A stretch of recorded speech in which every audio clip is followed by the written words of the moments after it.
السلام عليكم ورحمة الله وبركاته أعزائي طلاب الصف الثالث الإعدادي أبطالنا عاملين إيه يا رب تكونوا بخير وصحة وسعادة. زي ما وعدناكم إننا هنشرح المنهج الجديد بالكامل، جايين النهاردة عشان ننفذ وعدنا. درس النهاردة من أبسط وأسهل وأمتع الدروس، بس محتاج طالب رايق وطالب مركز. فعشان كده بقول لك روح هات كوباية الشاي اللذيذة بتاعتك وتعالى نشوف هنعمل إيه في درس النهاردة. يلا بينا. يلا. يلا بينا يا شباب نبدأ حصة النهاردة، وتعالى بس نتفق على حاجة مهمة جدا قبل ما نبدأ الحصة، ألا وهي التفاعل الكيميائي. اتفقنا مع بعض في الحصص التأسيسية على ماهية التفاعل الكيميائي. قلنا إن التفاعل الكيميائي عندي هو عبارة عن كسر الروابط الموجودة في جزيئات المواد المتفاعلة، واجي أكون رابط في جزيئات المواد الناتجة. كده يبقى أنا عندي إيه؟ تم عندي تفاعل كيميائي. طب انت يا مستر دلوقتي ازاي اشوف التفاعل الكيميائي قدامي ده استدل ان هو حصل؟ ما هو انا لا شايف كسر في الروابط ولا انا شايف تكوين روابط جديدة، الكلام ده ما بشوفوش بعيني ايه على ارض الواقع. فازاي العلماء او بتوع المعامل والناس دول كلهم الكيميائيين بيستدلوا على حدوث التفاعل الكيميائي؟ قال لي والله فانا عندي 5 ادلة بستدل بيهم على حدوث تفاعل كيميائي. مين هما ال5 أدلة دول؟ قال لي أول دليل تغير لون المادة، حطيت مادة على مادة تانية فحصل تغير في اللون، فهنا بستدل على إيه؟ حدوث تفاعل كيميائي. تاني حاجة هي إيه؟ تكون راصد، لما أجي أحط مثلا محلول على محلول آخر فلاقي تحت اتكون عندي راصد، فبالتالي بقول إن هنا حصل إيه؟ حصل تفاعل.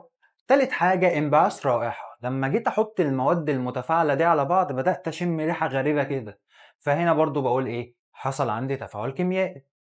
رابع حاجة هو انبعاث ضوء وحرارة، لو حصل عندي ضوء وبدأ فعلا يبقى عندي حرارة فأنا هنا بقول إيه؟ هنا بقول برضو إن أنا حصل عندي مين؟ تفاعل كيميائي. خامس وآخر حاجة تصاعد إيه؟ تصاعد غاز، أبدأ يحصل عندي تصاعد غاز، وعلشان أستدل على تصاعد الغاز ده أهو فأنا بعمل حاجة من اتنين، يا إما بقرب منه عود ثقاب مشتعل فإيه؟ يحصل عندي حاجة من اتنين، يا إما هيزداد توهج عود الثقاب يا إما هيشتعل بفرقعة، أو بمرر الغاز الناتج ده على محلول من ماء الجير الرائق فبيعكر ماء الجير الرائق. طبعا الكلام ده هنخش ناخده دلوقتي بالتفصيل الممل.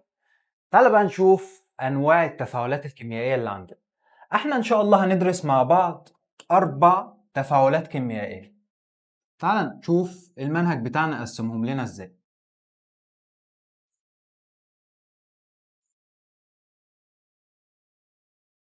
أول تفاعل عندي اسمه تفاعل الاتحاد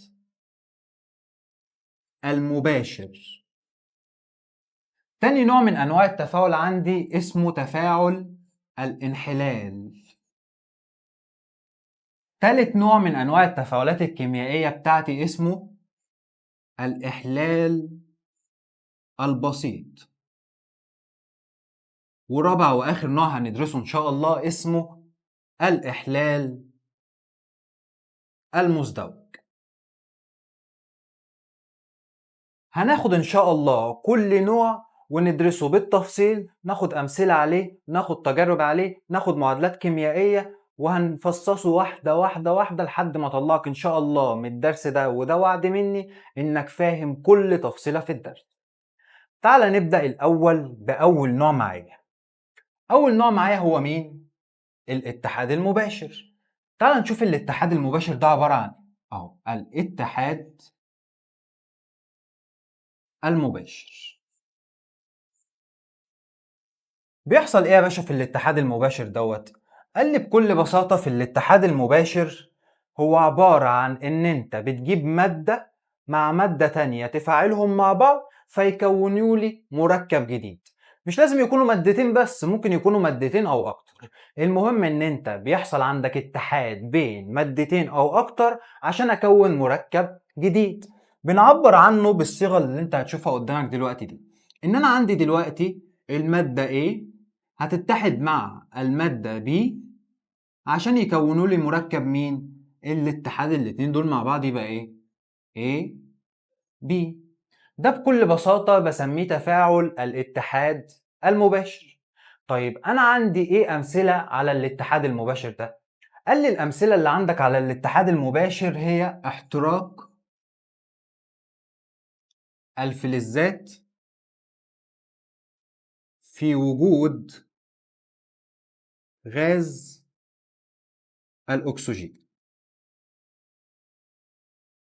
بعمل احتراق للفلزات في وجود مين؟ في وجود غاز الأكسجين. طب تعالى نشوف دلوقتي ايه اللي هيحصل عندي لما اجيب فلز واحاول ان انا اعمل له عملية احتراق في وجود غاز الأكسجين.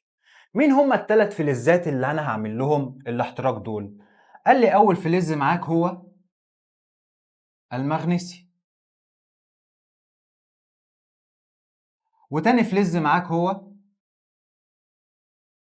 الحديد او بنسميه الصوف الفولاذي. تالت فلز معايا هو النحاس.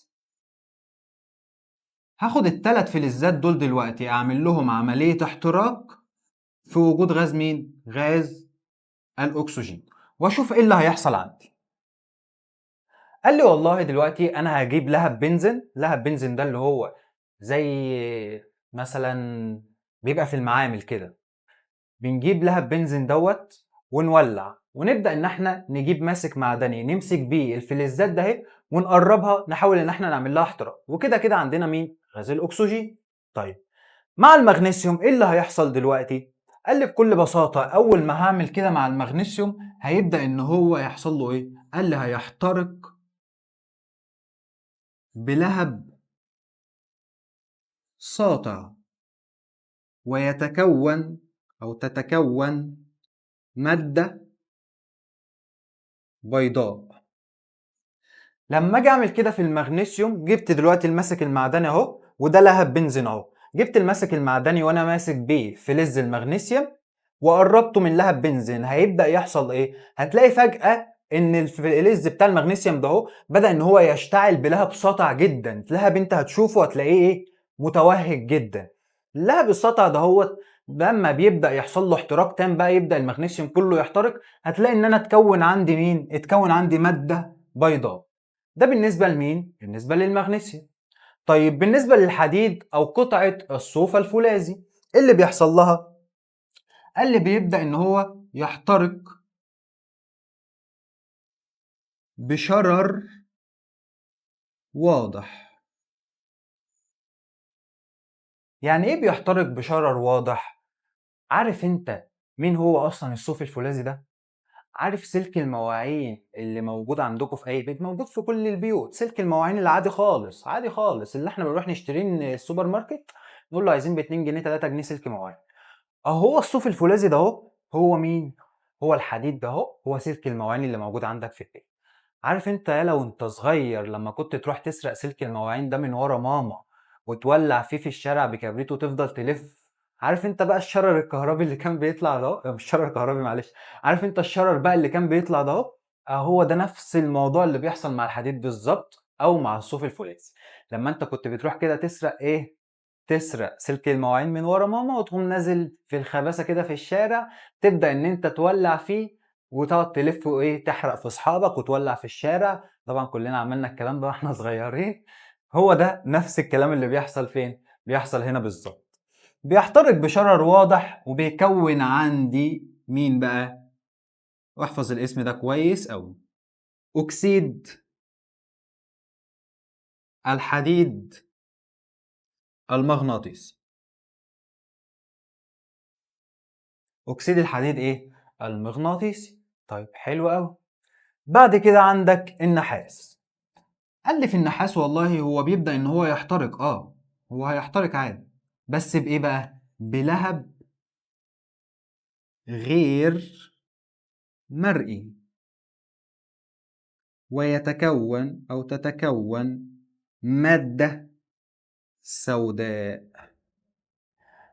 النحاس يعني ايه يا مستر بيحترق بلهب غير مرئي؟ يعني من الاخر كده هو قدامك بيحترق، بس انت مش هتشوف اللهب اللي هو بيحترق بيه، هو انا مش شايفه، بس هو في الاخر ايه؟ في الاخر هيحترق وهيكون لي في الاخر مين؟ هيكون لي مادة سوداء. يبقى دي الثلاث تجارب بتاعتك اللي بيحصلوا بالظبط عند احتراق الفلزات في وجود غاز الاكسجين. خدناهم كتجارب، عرفنا ايه اللي هيحصل في كل واحد فيهم. تعالى بقى نفسر كل واحد فيهم ايه بالمعادلة بتاعته. يلا بينا، يلا تعالى نبدأ. يلا بأول واحد خدناه معانا، هو مين؟ هو المغنيسيوم. المغنيسيوم رمزه ايه؟ ام جي. تاني واحد كان مين؟ كان الحديد، اف اي. تالت واحد كان مين؟ كان النحاس. النحاس سي يو. كلهم في وجود مين يا مستر؟ كلهم في وجود غاز الاكسجين. اكسجين بتاعك يعني ايه؟ يعني O2. O2 O2. واحنا قلنا عملية احتراق. طب عملية احتراق احنا بنعبر عن الحرارة بايه؟ من سنة تانية اعدادي لو فاكرين، مثلث فوق السهم يعبر عن الحرارة. كده انا المعادلات بتاعتي بقت جاهزة، ومش ناقصها غير حاجة واحدة. ايه هي الحاجة واحدة؟ ان انا اطلع النواتج بتاعتها. تعال نطلع نواتج واحدة واحدة كطالب تالتة اعدادي متأسس صح. المفروض ان انت تكون كنت شايف الحصة التأسيسية، بس تعال نشوف احنا بنطلع النواتج ازاي. ام جي مع الاو يتحدوا مع بعض زي ما قلنا اهو. كان عندي A وكان عندي B. A بتتحد مع B يديني مين؟ AB. يبقى ام جي مع الاو 2 يديني ايه؟ ام جي او. حلوة قوي. المفروض ان احنا بنعمل تكافؤات ونبدل التكافؤات صح؟ الكلام ده في الحصة التأسيسية. لو انت لحد دلوقتي ما بتعرفش تكتب صيغة كيميائية لأي مركب كيميائي، يبقى انصحك ان انت تعمل ايه؟ تشوف لك ركن في البيت وتقعد تعيط فيه. او في حل تاني، ان انت ترجع للحصة التأسيسية وتشوفها من الاول. طيب بما ان الام جي ثنائي وبما ان الاو ثنائي، فالاتنين يروحوا مع بعض فيفضل عندي ام جي او زي ما هو. طيب هل المعادله كده موزونه يا مستر زي ما احنا خدنا في الحصه التاسيسيه؟ هقول لك تعالى نبص. الام جي دخلت بذره واحده، طلعت بذره واحده. الاو دخلت باتنين، طلعت بكام؟ طلعت بواحده. يبقى انا محتاج اعمل ايه بالظبط؟ اروح اضرب هناك في كام؟ في اتنين. طب انا دلوقتي حصل عندي حاجه، ايه هي؟ ان انا لما ضربت في اتنين بقى الام جي طلع باتنين، وهو في الاساس كان داخل بكام؟ بواحده. يبقى ارجع تاني للام جي واضربه في كام؟ واضربه في اتنين. تعال نطبق بقى نفس الكلام ده على معادلات مين؟ الحديد. طيب من غير ما اسالك، فاحنا قلنا ان احنا اتكون عندنا هنا ماده ايه؟ بيضاء. يبقى اكسيد مغنيسيوم لونه ايه؟ لونه ابيض. يلا بينا نطبق نفس الكلام ده هنا. الاف اي مع الاو 2 يديني مين؟ اف اي او. التكافؤات بتاعتنا عبارة عن ايه؟ الاف اي هتاخد 3 والاو 4. تقول لي بس ده مش ده يا مستر اللي المفروض يحصل. ليه؟ ما هو الاف اي ده المفروض ان هو كان ثنائي، والمفروض ان الاو ثنائي. فلما اعمل 2 و2 يطلعوا لي ايه؟ اف اي او على طول. ازاي طلعت اف اي 3 او 4؟ هقول لك بكل بساطه، لان المركب اللي انت شايفه قصادك ده اهو هو خليط من مركبين اصلا. يعني انا لما فعلت الاف اي مع الاو 2، انا المفروض ان انا اطلع لي مركبين. مين هما؟ الاف اي او والاف E2O3. المفروض ان انا اطلع لي المركبين دول، بس سرعان ما المركبين دول اتحدوا اصلا مع بعض عشان يكونوا لي المركب ده اهو اللي احنا قلنا عليه مين؟ اكسيد الحديد المغناطيسي. يبقى لما تيجي تكتب التفاعل بتاعك ده ما تكتبليش المركبين دول، مالكش دعوه بيهم، ده توضيح بس عشان افهمك الصيغه اللي قصادك دي جت منين. فالصيغه اللي قصادك دي جت من اتحاد المركبين دول، لكن اللي انت مطالب بيه ان انت تبقى عارف ان الاف اي مع الاو 2 يطلع لي اف اي 3 او 4. تعال نطبق نفس الكلام ده مع السي يو. يلا. سي يو مع الاو 2 يديني مين؟ يديني بكل بساطة سي يو او. نفس الكلام، الاو هنا داخلة باتنين طالعة بواحدة، هضرب هنا في اتنين. ضربت في اتنين بقت السي يو باتنين، يبقى ارجع هنا واضرب في اتنين، نفس اللي عملناه فين؟ فوق. طيب المادة ديت لونها ايه يا باشا؟ ها من غير ما انا اجاوب، لسه قايلينها فوق. اتكون عندي مادة لونها ايه؟ اسود، يبقى اكسيد النحاس اللي هو لونه ايه؟ لونه اسود. بالشكل ده نكون خلصنا تفاعلات الاتحاد المباشر. هل في ابسط من كده؟ هل في امتع من كده؟ هل في اسهل من كده؟ اعمل لك ايه تاني؟ طيب تعال نخش يلا نبص عليهم بصة سريعة بس من الكتاب ونرجع نكمل مع بعض. ده عندي التفاعلات اهيت زي ما قلنا، تفاعلات الاتحاد المباشر. دي التجارب بتاعتك اهيت، ان انا بمسك معدني واقرب الكلام ده من لهب بنزين. زي ما انت شفت ايه اللي بيحصل عندك اهوت، وادي المعادلات الثلاثة بتوعك. طيب استنتج ايه بقى من الكلام ده؟ انا مرة شفت المغنيسيوم وهو بيشتغل بضوء ساطع جدا، ومرة تانية شفت الصوف الفولاذي او شفت الحديد وهو بيشتغل بشرر، ومرة تالتة ما شفتش اللهب اصلا اللي اشتغل بمين؟ اللي اشتغل بالنحاس. طب بذكائك كده نستنتج ايه من الثلاث تفاعلات او الثلاث تجارب اللي حصلوا قدامك دول؟ بكل بساطة استنتج ان في فلزات انشط من فلزات تانية، وفي الحالة بتاعتي دي كان مين انشط من مين؟ كان عندي المغنيسيوم انشط من الحديد انشط من النحاس، وهنعرف بعد كده احنا بنرتبهم ازاي. طيب في معلومة مهمة كمان عايز أأكد عليك فيها، إن احنا واحنا بنعمل التجربة بتاعة المغنيسيوم ده اهي، احنا في احتياطات سلامة وأمان لازم نكون عاملينها. أولا إن أنت تكون لابس نظارة اللي هي بتبقى إيه؟ واقية. ليه يا مستر؟ هقول لك دلوقتي. تاني حاجة ما تبقاش راشق عينك 24 ساعة في التفاعل وهو بيحصل، يعني ما تفضلش محدق قوي في التفاعل، مش هيفوتك الجنة يعني. بص عليه بصة صغيرة. طب ليه يا مستر ما بصلوش بصة كبيرة؟ تاني حاجة ليه لازم أكون لابس نظارة وأنا بعمل التفاعل ده؟ لأن بكل بساطة الضوء الكبير قوي أو الضوء الساطع جدا اللي بيحصل في خلال التفاعل ده اهو بيكون فيه أشعة فوق بنفسجية، ودي بتكون مضرة جدا على العين. زي ما أنت شايف أهو احتياطات الأمن والسلامة اللي احنا لازم نعملها. طيب بيقول لي التفاعل اللي قصادك ده اهو، هل التفاعل ده ينفع اسميه اتحاد مباشر؟ هقول له بكل بساطة يعني ايه تفاعل اتحاد مباشر؟ قال لي يعني بكل بساطة معاك مادة او اكتر بيتفاعلوا مع بعض، مادتين او اكتر عشان يكونوا مركب. طب تعال نبص هنا كده، ادي دي ايه؟ دي مادة اهي، ودي ايه؟ دي مادة تانية اهي. كونوا لي مين؟ كونوا لي مركب تالت اهو. يبقى هل ينفع الكلام ده يكون اتحاد مباشر؟ بكل بساطة ايه؟ ينفع يكون اتحاد مباشر. طيب تعالى نرجع يلا للسبورة بتاعتنا عشان نشرح مين؟ تفاعلات الانحلال الحراري. التفاعلات التانية بتاعتنا اسمها تفاعلات مين؟ تفاعلات الانحلال. تفاعلات الانحلال الحراري. في المنهج القديم لتالتة إعدادي كان حاطط لهم على تفاعلات الانحلال الحراري ده 5 أمثلة بتجاربهم بمعادلاتهم بألوانهم بكل حفظ، وحاطط لهم فوقهم تطبيق حياتي كمان. لكن الراجل مشكورا في منهجك الجديد، زي ما انت عارف ان ده منهج جديد، اكتفى عندك بمثالين فقط على تفاعلات الانحلال الحراري. ده راجل ايه؟ احب نشكر. مين هما المثالين بتوعي؟ تعال نخش بأول مثال، قال لي هو انحلال أكسيد الفلز.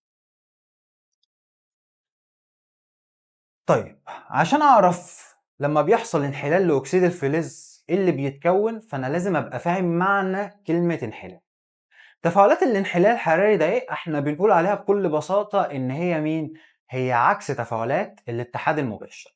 فاكر في الاتحاد المباشر انا كنت بقول لك ايه؟ كنت بقول لك ان انا عندي مين؟ عندي المادة A بتتحد مع المادة B عشان يكونوا لي مركب جديد اسمه ايه؟ A B. صح؟ قال لي صح. طب لما انا اجي اقول لك دلوقتي ان ده عكس، ده العكس بتاعك، يبقى ايه اللي بيحصل؟ قال لي بكل بساطة يبقى انت دلوقتي انت عايز المركب اصلا اللي انت كونته اللي هو كان اي بي يحصل له ايه؟ يرجع تاني لاصله، يرجع ايه لوحدها وB لوحدها. يعني من الآخر كده اعكس تفاعل الاتحاد المباشر يطلع لك تفاعل مين؟ الانحلال الحراري. طيب كده نقدر بقى نشوف دلوقتي انحلال أكسيد الفلز دوت بيطلع عندي إيه؟ قال لي إن بينحل بعض أكسيدات الفلزات إلى مين؟ قال لي الفلز زائد غاز الأكسجين. يعني من الآخر كده لو جبت أكسيد فلز عرضته الحرارة هينحل ويدي لك مين دلوقتي؟ هيدي لك الفلز لوحده ويتصاعد غاز مين؟ غاز الأكسجين. تعال نشوف الكلام دوت من خلال التفاعل. وعلى فكرة التفاعل ده احنا كنا شرحناه في الحصة مين؟ في الحصة التأسيسية. تعال نشوف المثال بتاعي. بيقول لي دلوقتي لو انا عندي اكسيد الفلز اللي احنا هنستخدمه دلوقتي هيكون اكسيد الزئبق. الزئبق HG، وكلمة أكسيد يبقى أحط لها O. أدي ده أكسيد الفلز. عايز أعمل له انحلال حراري، سهم حرارة. هيحصل له إيه؟ قال لي بكل بساطة أنت لسه قايل لي يا مستر فوق إن أنا عندي AB. لما أجي أعمله هيحصل إيه؟ يبقى A لوحده وB لوحده. إيه هنا هو مين؟ هو ال HG. فأنا هروح أكتب إيه دلوقتي؟ هروح أكتب ال HG لوحده اللي هو ايه زائد O. برافو عليك، 0/10. ليه يا مستر؟ لأن أنا ما ينفعش أكتب الأكسجين O، قلناها 100 مرة. في عناصر لازم تتكتب ايه؟ ثنائية الذرة. زي مين؟ زي الأكسجين، يبقى O2. طب ما كده يا مستر حصل ايه؟ حصل عندي ان المعادلة بتاعتي ما بقتش موزونة، محتاج اروح اوزنها. طب ما تيجي يلا نوزنها، ما بقت اسهل حاجة دلوقتي الوزن. هنا نضرب هنا في 2 علشان الاو هنا تبقى ب2. هلاقي ان الاتش جي هنا بقت ب2 وهنا ب1، اقوم رايح ضارب هنا في 2. المعادله بتاعتي اتوزنت بكل بساطه. طب تعالى نشوف المثال اللي بعده. المثال التاني كان ايه؟ قال لي المثال التاني بتاعك كان انحلال بعض كربونات الفلزات. لما تنحل كربونات الفلز بالحرارة تديني مين؟ قال لي بكل بساطة هتدي لك أكسيد الفلز زائد ثاني أكسيد الكربون. يبقى لما يتحل عندي كربونات الفلز تديني مين ومين؟ كربونات الفلز تديني أكسيد الفلز وثاني أكسيد الكربون. تعال نشوف يلا بكل بساطة المعادلة بتاعت التفاعل. عندي كربونات الكالسيوم CaCO3 هيحصل لها انحلال حراري، تديني مين؟ أكسيد الفلز. هو مين الفلز أصلا عندي؟ الفلز هو ال Ca، يبقى ال Ca أكسيد O زائد ثاني أكسيد الكربون. ثاني أكسيد الكربون مش محتاج حد يقوله لك يعني CO2. تعال نبص هي موزونة ولا لأ. ال Ca بواحد طلع بواحد، ال C بواحد طلعت بواحد، الاو بتلاتة ادي واحد اهي وادي اتنين اهو بتلاتة. يبقى كده بالظبط عندي المعادلة اتوزنت بكل سهولة من غير ما اعمل فيها ايه؟ من غير ما اعمل فيها اي حاجة. طيب عايزك تاخد بس بالك من نقطة معينة، الا وهي ان ال HGO ده اهو ماله؟ احمر اللون، وال HG ده اهو فضي اللون. تمام؟ يلا بينا نكمل الباقي. يلا نبص نظرة على طول بسرعة على الكتاب عشان نرجع نكمل. تفاعلات الانحلال زي ما انت شايف اهو. عندك اكسيد الزئبق انحل بالحرارة الى زئبق وغاز الاكسجين، وعندك الكربونات اهي، كربونات الكالسيوم انحلت بالحرارة لاكسيد الكالسيوم وثاني اكسيد الكربون. بعد كده هنخش على التفاعلات اللي بعد كده اللي هي تفاعلات الاحلال البسيط. التفاعل اللي بعد كده اسمه الاحلال البسيط. تعال نشوف الإحلال البسيط ده اهو بيتكلم عن. قال لي بكل بساطة الإحلال البسيط ده اهو عبارة عن إن أنا دلوقتي عندي مادة A أو فلز A مثلا، بيتفاعل مع مركب سي بي أو بي سي أيا يكن.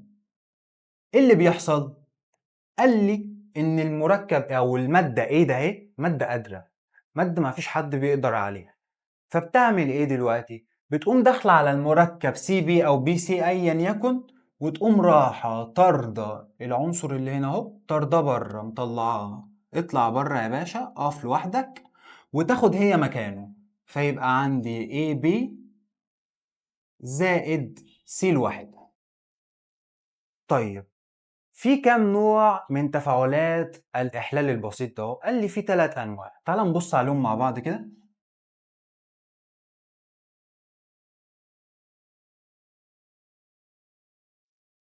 النوع الأول اسمه إحلال فلز محل هيدروجين الحمض المخفف.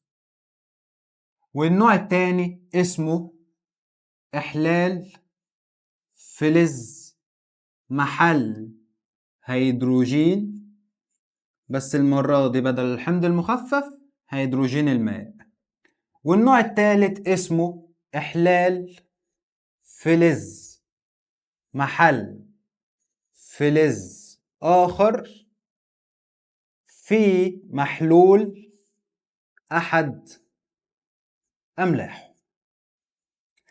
تعال ندرس مع بعض يلا ال3 أنواع بالتفصيل بمعادلاتهم بكل تركاتهم بكل سهولة. يلا بينا زي ما تعودنا مع بعض ناخد النوع الأول اللي هو إيه؟ إحلال فلز محل هيدروجين الحمض المخفف. بيقول لي دلوقتي لو أنت معاك شوية أنابيب تيست تيوبز اللي هي الصغيرة دي، عارف أنت الأنبوبة ده؟ أهي. أنت معاك شوية أنابيب من الأنابيب ده. تعال نقول مثلا إن أنا معايا دلوقتي 4 أنابيب.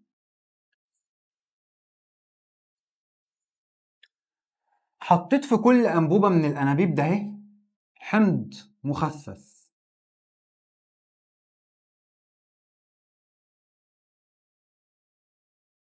الحمض المخفف بتاعي اللي هو HCl. تمام لحد دلوقتي. قال لي دلوقتي روح هات بقى 1 جرام أو كتل متساوية من إيه؟ من بعض الفلزات، وحطها في كل أنبوبة، وقول لي أنت هتلاحظ إيه. فليكن مثلا إن أنا هحط في الأنبوبة الأولى ده اهي Mg، وهحط في الأنبوبة التانية ده اهي Zn، وهحط في الأنبوبة التالتة ده اهي وليكن حديد Fe، وفي الأنبوبة الرابعة ده اهي هحط نحاس Cu. قول لي يا باشا ماذا تلاحظ عند وضع الكمية ده اهي في كل أنبوبة؟ أنت هتلاحظ إيه بالظبط؟ إيه اللي أنت شفته يعني؟ قال لي أنا لما حطيت الام جي لقيت إن هو بدأ يحصل تفاعل على طول مع إيه؟ مع ال HCl، وبدأ يظهر عندي فقاعات غازية. ولما حطيت الزد ان بعد شوية بسيطة قوي بدأ يحصل نفس الفقاعات الغازية. وبعد ما حطيت الاف اي بعد شوية بسيطة برضو بدأ يحصل عندي ايه؟ الفقاعات الغازية. قال لي بس لاحظت حاجة غريبة قوي. ايه هي الحاجة دي؟ قال لي لما حطيت السي يو ما لقيتش اي فقاعات غازية حصل. تعال نترجم الكلام ده اهو لمعادلات كيميائية يلا مع بعض بسرعة. انا عندي كلهم هيتفاعلوا مع مين؟ كلهم هيتفاعلوا مع ال HCl صح؟ يبقى انا هحط في كله HCl اهو، HCl HCl HCl. طيب مين بقى اللي بيتفاعل؟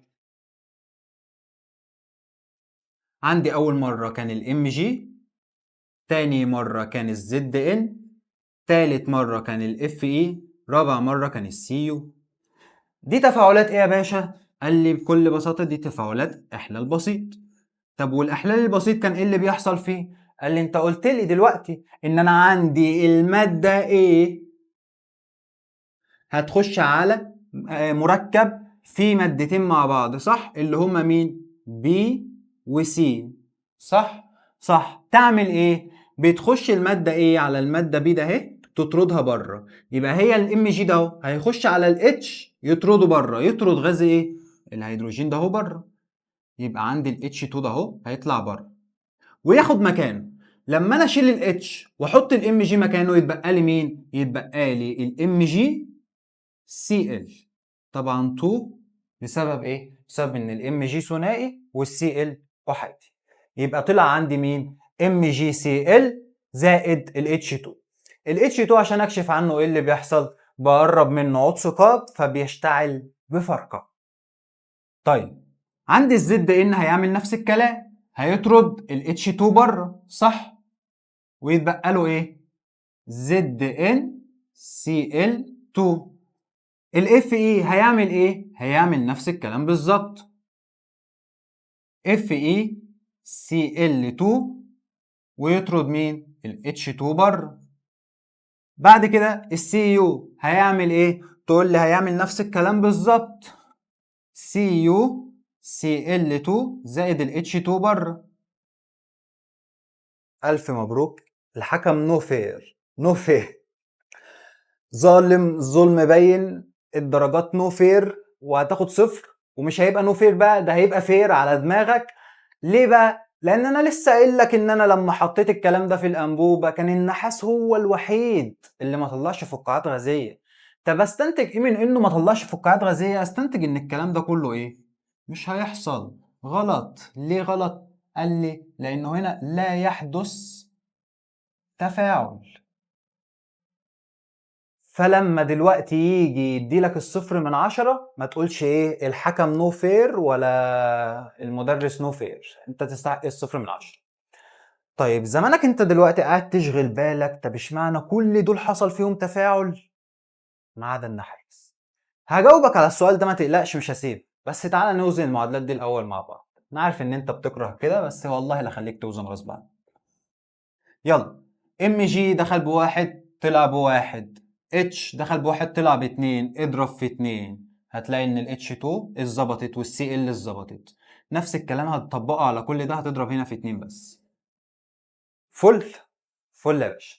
تعالى بقى اعرفك ليه الزد ان تفاعل والام جي تفاعل وكل دول اتفاعلوا، وجي النحاس الغلبان لما يطرد ال H2 بره قال له لا، ستوب عندك هنا، كله الا انت.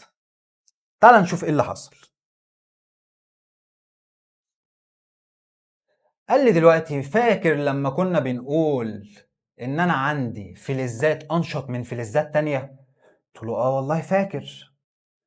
قال لي طب هل انا عشوائي كده مرتب الفلزات دي ان هي ده انشط لا ده انشط لا ده انشط؟ قلت له اكيد لا، اكيد في مرجع احنا بنرجع ليه. قال لي بكل بساطة انت على حق، احنا فعلا في مرجع بنرجع له عشان نعرف مين فيهم انشط من مين. المرجع ده سميناه بايه بقى؟ سميناه بمتسلسلة النشاط الكيميائي. زي ما انت شايفها كده حضرتك، دي اسمها مين؟ دي اسمها متسلسلة النشاط الكيميائي. والمتسلسلة ده اهي حفظ اكتر من اسمك. دي لازم تكون حافظها اكتر من اسمك. اسالك اسمك ايه تقول لي عبد العال محمد إيه؟ اتلخبط براحتك. بس اسالك في المتسلسله الاقيك مش عارف ترد على طول. رتبنا في المتسلسله ده اهي العناصر من حيث الانشط الى مين؟ الى الاقل. وقارناهم بمين؟ قارناهم بالباشا ده اهو، الهيدروجين. العناصر اللي فوق الهيدروجين دي كلها انشط من الهيدروجين، فكلها تقدر تخش على الهيدروجين في الحمض المخفف او هيدروجين الميه وتطرده بره وتاخد مكانه. مهما كان الهيدروجين ده تقدر تطرده بره وتاخد هي مكانه. ليه يا مستر؟ قادر عليه، انشط منه كيميائيا.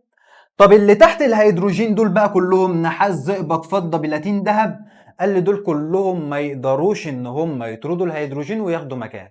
من الاخر كده فلزات ما تقدرش ان هي تتفاعل لا مع الحمض المخفف ولا مع الميه. فعندك فلزات بتتفاعل اهي مع الاحماض المخففه، بوتاسيوم صوديوم ليثيوم باريوم كالسيوم مغنيسيوم الومنيوم. خلي بالك ان انت في ناس بتحاول تحفظك المتسلسله ديت بشويه اغاني ملهاش اي 30 لازمه.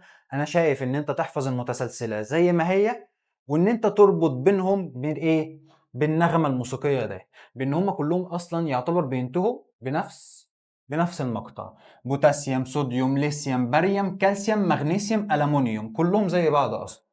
بعد كده عندك خرسين، حديد، قصدير، رصاص. وبعد كده باشا البلد الهيدروجين. بعد كده نحاس، زئبق، فضة، بلاتين، دهب. دي متسلسلة النشاط الكيميائي اللي أنا على أساسها بقدر أقول مين هيتفاعل مع الحمض المخفف ومين لأ، مين يقدر يحل محل الهيدروجين ومين لأ. تعالى يلا نكمل. كده يبقى احنا خلصنا ايه؟ خلصنا التفاعل مع الحمض المخفف. تعال نشوف بقى احلال فلز محل هيدروجين المية. هيدروجين المية يعني H2O، وهحط مكانه فلز، صح؟ فليكن الفلز ده هو ال Na. تعال الأول نشوف الكلام ده هيحصل ازاي. قال لي بكل بساطة أنا عندي دلوقتي هجيب إناء فيه مية. حلو؟ حلو. وإناء تاني فيه مية باردة، وإناء تالت فيه مية سخنة. هعمل إيه دلوقتي؟ هجيب فلزين. فلز عندي اسمه الصوديوم، وفلز عندي اسمه المغنيسيوم، يبقى صوديوم ومغنيسيوم. طيب وبعدين أعمل إيه بقى؟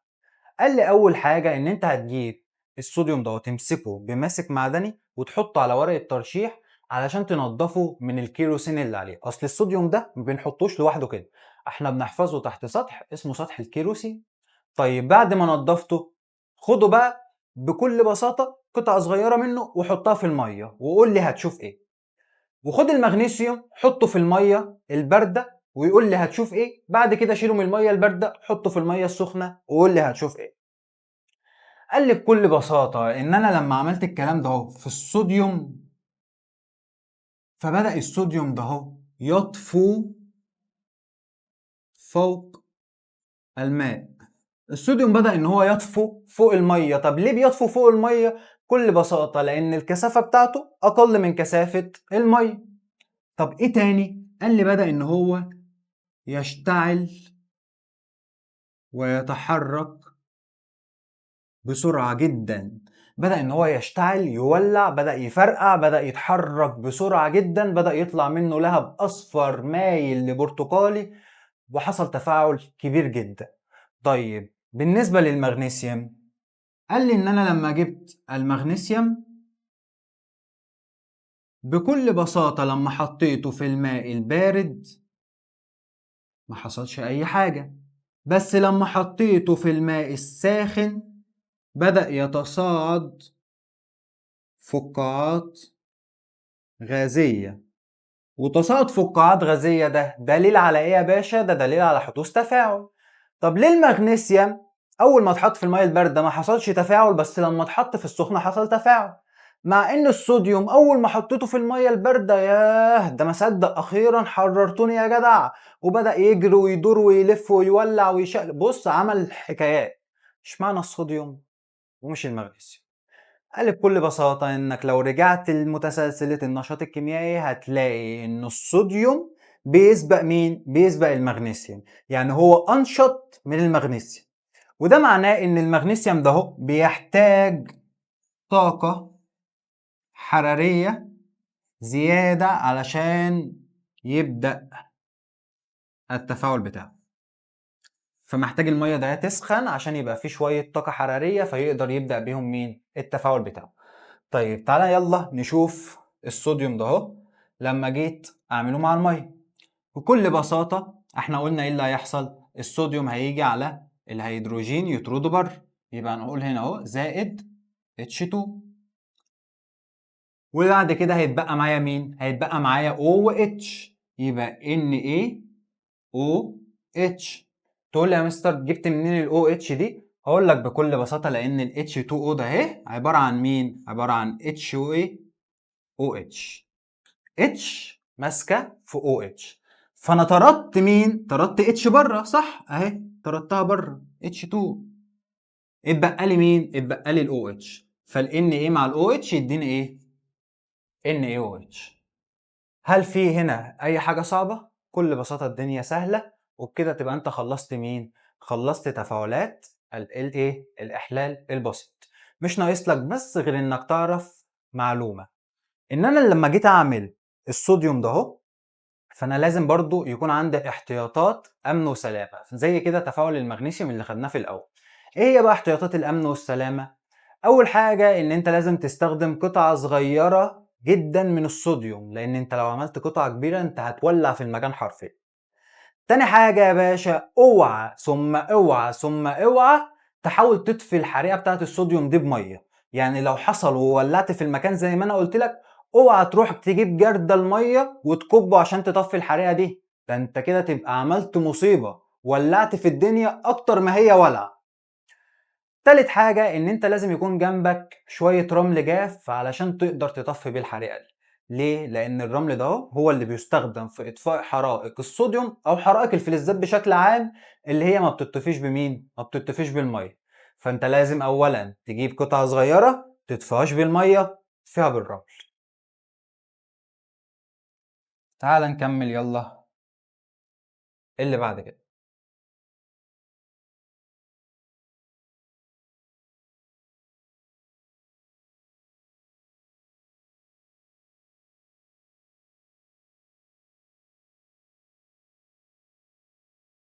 التفاعل اللي بعد كده هو تفاعل إحلال فلز محل فلز آخر في محلول أحد أملاحه. التفاعل ده عايزك تبص معايا كده على التجربة بتاعته. قال لي أول حاجة احنا هنستخدم الصنفرة عشان ننظف بيها ايه؟ سطح من الخرسين. هنجيب الصنفرة ونمسك خرسين ونفضل ننظف فيه. طب وبعدين؟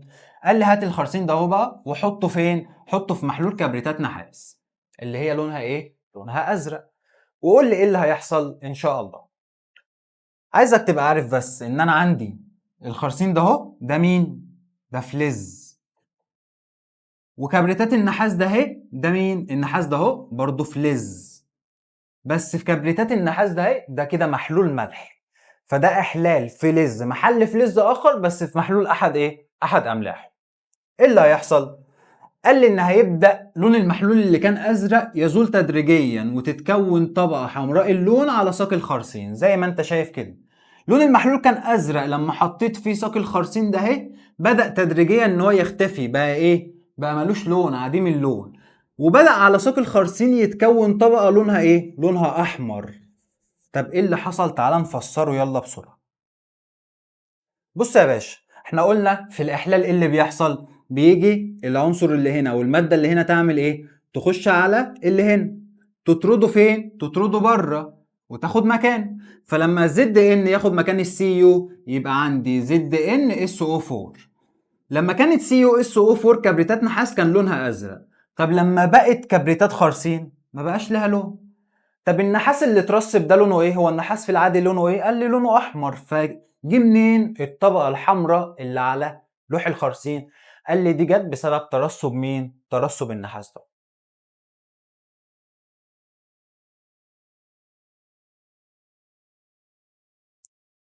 طيب تعال نبص على التطبيق الحياتي اللي قدامك ده. بيقول لي ان بتفقد الاواني والادوات المصنوعه من الفضه بارقها بمرور الزمن. تلاقي ان انت عندك كده معلقه في البيت كنت جايبها، ماما كانت شارياها، كانت بتلمع، كنت بتحب تاكل بيها قوي، وفجأة بعد مرور الزمن بدأت إن هي تفقد البريق بتاعها وبقيت تحسها إن هي مصدية. طب ده حصل من إيه يا باشا؟ تعال نبص. قال لي إن هو اتكون عليها طبقة اسمها كبريتيد الفضة. نتيجة إيه؟ نتيجة إن هي دايما بتتغسل بمية وتتحط في الهواء الجوي. طيب عشان ارجعها تاني بتلمع بتبرق اعمل ايه؟ قال لي بكل بساطة هتعمل ايه؟ هتحطها في وعاء من قطعة ورق الألمونيوم، ورقة فويل تجيبها وتحطها فيه، وتحط عليها ملح بيكربونات صوديوم. بعد كده تقوم جايب مية مغلية وصاببهم عليها.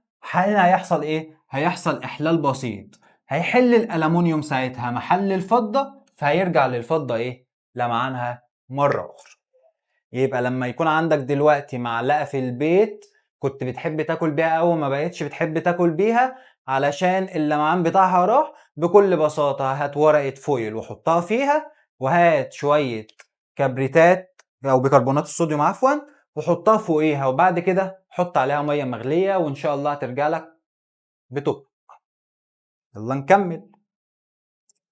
عندي بعد كده تفاعلات الإحلال المزدوج.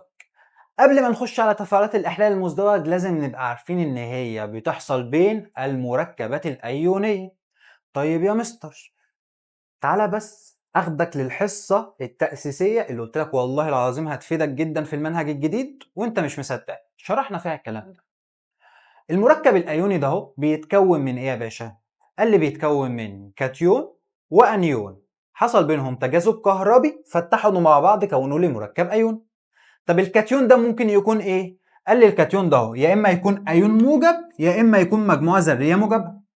طب الانيون ممكن يكون ايه؟ قال لي يا اما يكون ايون سالب يا اما يكون مجموعه ذريه سالب.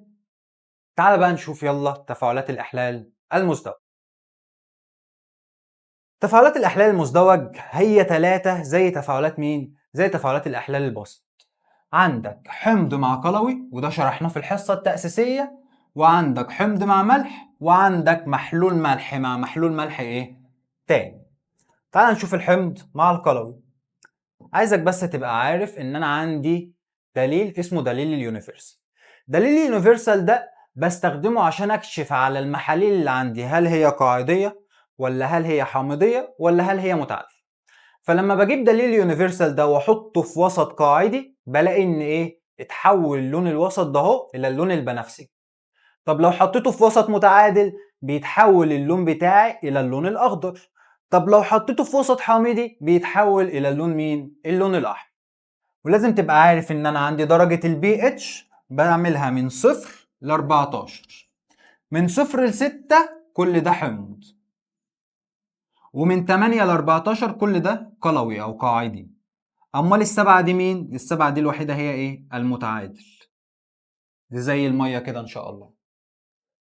طيب تعال نشوف تفاعل الحمض مع القلوي في وجود دليل اليونيفرسال.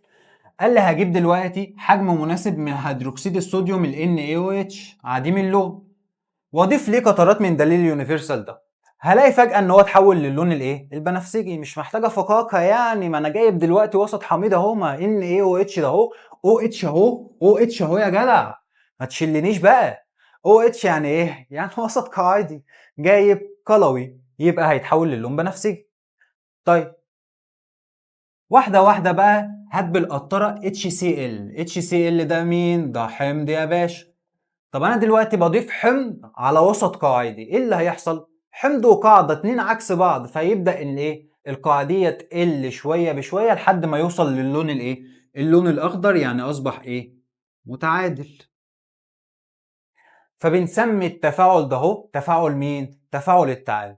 لما تجيب حمض تضيفه لقلوي هيفضل ايه؟ يحصل بينهم تعادل. تعال نشوف يلا الكلام دوت على هيئه معادله. عندي الحمض او القلوي بتاعي عفوا هيدروكسيد الصوديوم NaOH، وحمض الهيدروكلوريك ده الحمض بتاعي. بيحصل بينهم ايه؟ بيحصل بينهم تبادل. ايه التبادل؟ كاتيون ده بياخد انيون ده، وكاتيون التاني بياخد انيون الاولاني. تعال نشوف الكلام ده بيحصل ازاي. بص يا باشا، لو انا قلت لك دلوقتي ان انت عندك ماده او مركب AB مع مركب تاني CD هيتفاعلوا مع بعض، ايه اللي بيحصل؟ بيجي دلوقتي ان انا عندي ده مركب ايوني. معنى ان هو مركب ايوني يعني الاي ده هي موجب والبي سالب، السي ده هي موجب والدي ايه؟ سالب. يجي كل موجب ياخد السالب بتاع التاني، فالاي ده اهي تروح تاخد الدي موجب مع سالب، يبقى ايه؟ دي زائد السي ده اهي تاخد البي اللي هي السالب، يبقى سي بي. كده يبقى انا عندي ايه؟ تم التفاعل بتاعي باحلال مزدوج. زي ما انت شايف هنا ال Na هي الموجب صح، وال OH سالب، ال H هي الموجب وال Cl سالب. ايه اللي حصل؟ ال Na راحت خدت ال Cl اللي هي السالب تكون لي ايه؟ NaCl. وال H راحت خدت مين؟ ال OH تكون لي ايه؟ H2O. HOH هي H2O. يحصل عندي هنا تفاعل اسمه تفاعل مين؟ تفاعل التعادل. تفاعل التعادل ده عبارة عن ايه يا باشا؟ تفاعل حمض مع قلوي عشان يكون لي ملح ومية، يبقى حمض وقلوي ملح ومية. لو انت اتفرجت على حصة التأسيس الكلام ده بالنسبة لك هيبقى تافه جدا. طيب تعال نكمل. نخش على تفاعل الحمض مع الملح. هنجيب دلوقتي حمض الهيدروكلوريك نفسه بس مع ملح كربونات الصوديوم زي ما انت شايف كده في الجهاز اللي قدامك ده. هنبدأ نعمل ايه؟ هنحط مسحوق كربونات الصوديوم ال Na2CO3 زي ما انت شايف اهو، ونبدأ نفتح الصنوبر بتاع الجهاز ده اهو ببطء علشان ننزل منه ال HCl. نزل HCl على مين؟ على الملح. ايه اللي هيحصل؟ قال لي خلي الغاز اللي هيتصاعد ده اهو يمر على كاس فيها ماء جير رائق. ايه اللي هيحصل؟ قال لي هيتصاعد غاز يعكر ماء الجير الرائق. تعال نشوف الكلام ده اهو بمعادلة كيميائية. ال Na2CO3 اهي كربونات الصوديوم مع ال HCl. ايه اللي بيحصل؟ يلا دي موجب ودي سالب، ادي موجب ودي سالب، كل موجب ياخد السالب بتاع التاني. ال Na الموجب تروح تاخد ال Cl السالب يبقى NaCl. طيب وبعد كده ال H الموجب تاخد ال CO3 يتكون لي H2CO3. طب ليه يا مستر دلوقتي انا طلع عندي H2O و CO2؟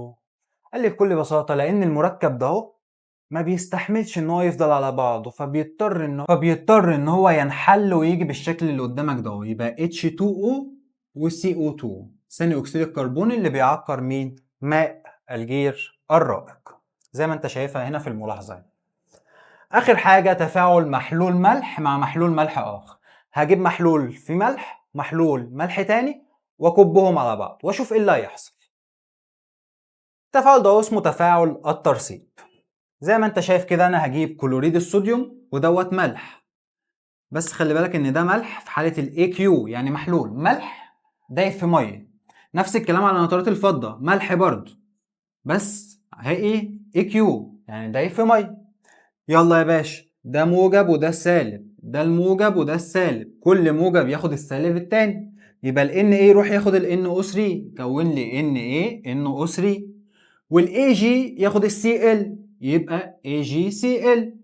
اتكون عندي راسب ابيض من كلوريد الفضة. كلوريد الفضة ده اهو بيتكون على هيئة راسب ابيض. كده انا خلصت مين؟ خلصت تفاعل الاحلال المزدوج. اخر حاجه في حصه النهارده، وهي حاجه مش هتاخد مننا كتير ان شاء الله، هنلمها في 10 دقايق بالظبط، لان حاجه احنا هرينا فيها كتير في سنه تانية اعدادي وافهمها لك بسرعه. عندي حاجه اسمها الاكسده وحاجه اسمها الاختزال. عندي ليها مفهومين، في مفهوم قديم شويه وفي مفهوم حديث. تعال نرجع للمفهوم القديم التقليدي ده. كان بيقول لي ان انا عندي الاكسده ده هي حاجه من اتنين، عشان اقول ان المركب اللي قدامي ده حصل له اكسده فهو حاجه من اتنين، يا اما حصل له زياده في نسبه الاكسجين يا اما حصل له نقص في نسبه الهيدروجين، والعكس الاختزال، يا اما حصل له زياده في الهيدروجين او نقص في الاكسجين. فجم العلماء دلوقتي قالوا لك زي الفل كلام حلو ويحترم، بس لو انا دلوقتي عندي تفاعلات ملهاش علاقة اصلا لا بالاكسجين ولا بالهيدروجين، اقدر احدد ازاي مين حصل له اكسدة ومين حصل له اختزال؟ قال لي عشان كده عملنا المفهوم الحديث او الالكترون. تعالى بس نشوف دلوقتي المفهوم القديم. عندك اهو H2 مع CuO طلع لي H2O و Cu. ايه اللي حصل هنا؟ ال H2 قبل السهم كان معاها اكسجين؟ لا لوحدها، راحت بعد السهم معاها اكسجين، يبقى هنا حصل لها زياده في نسبه الاكسجين، يبقى حصل لها عمليه مين؟ عمليه اكسده. واحنا قلنا معلومه مهمه من السنه اللي فاتت ان العامل عكس العمليه، فاللي حصل له اكسده يبقى عامل مختزل. تعال نبص على اللي بعده. السي يو او قبل السهم اهو، السي يو كان معاها مين؟ كان معاها اكسجين، راحت بعد سهم معاها اكسجين؟ لا ده فقدت الاكسجين بتاعها، يبقى حصل نقص في نسبة الاكسجين، يبقى ده حصل ايه؟ اختزال. يبقى دي عملية اختزال والعامل عكس العملية، يبقى اللي حصل له اختزال هو عامل ايه؟ عامل مؤكسد اهو. طيب المفهوم الالكتروني بقى، قال لك يا باشا المفهوم الالكتروني ده والله بيقول لك لا انا عندي اكسجين ولا انا عندي هيدروجين ولا يفرق لي في حاجه، انا كل اعتمادي على مين فقد الكترونات ومين اكتسب الكترونات. فأي عملية فقد بسميها أكسدة، وأي عملية اكتساب بسميها اختزال بكل بساطة. وطبق نفس الكلام، العامل عكس العملية، بس كده. تعال نشوف يلا. عندي هنا في تفاعل بين مين؟ بين الخرسين. هجيب شريط خرسين واحطه في محلول كبريتات نحاس. محلول الكبريتات النحاس ده اهو في ايه؟ في ايونات نحاس. حلو. حلو. ايه اللي هيحصل؟ قال لي ان كل ذره من الخرسين ده اهي هتفقد الكترونين عشان يكون لي ايون خرسين موجب زد ان بلس 2، وكل ايون نحاس هيكتسب الالكترونين دول اللي فقدهم مين؟ الخرسين. فبكل بساطه مين اللي فقد هنا يا عم الحاج؟ اللي فقد هنا مين؟ الخرسين. يبقى الخرسين هنا حصل له اكسده. طب العامل عكس العمليه، يبقى اللي حصل له اكسده عامل مختزل. تعالى هنا، انت اكتسبت، وبما انك اكتسبت يبقى حصل لك اختزال، والعامل عكس العمليه يبقى انت عامل مؤكسد. ودي المعادله اهي بتاعت التفاعل. طيب تعالى نبص على الكلام ده يلا.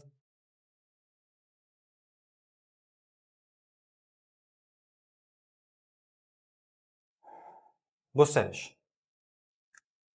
دي حته بصمجه لمين؟ للبصمجيه حبيب قلبي.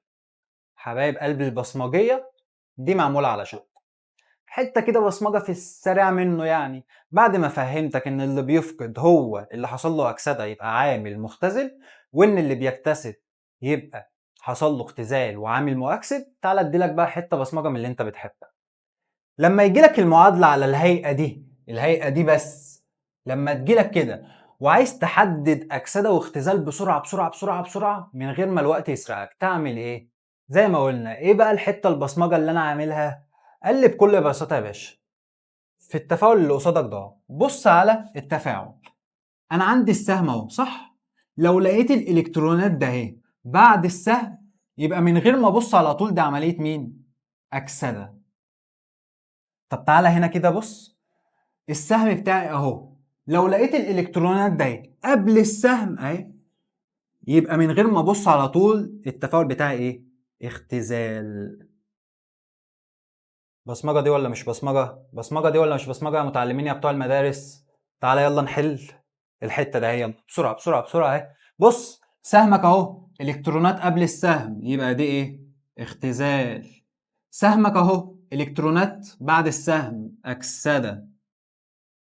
سهمك اهو الكترونات قبل السهم، يبقى دي اختزال. اظن احنا كده ايه؟ كده مبسوطين من بعض. كده يبقى احنا خلصنا الدرس الاول في المنهج الجديد، شرحناه بكل الطرق الممكنة، بسطت لك المعلومة على قد ما اقدر. ان شاء الله تكون طلعت من الحصة دي مستفيد. ان شاء الله مفيش سؤال يقف عليك في الدرس ده. اشوفك ان شاء الله في الدرس اللي جاي، الدرس التاني ان شاء الله، زي ما وعدتك ان انا هنزل لك المنهج كله على اليوتيوب. فمع السلامة.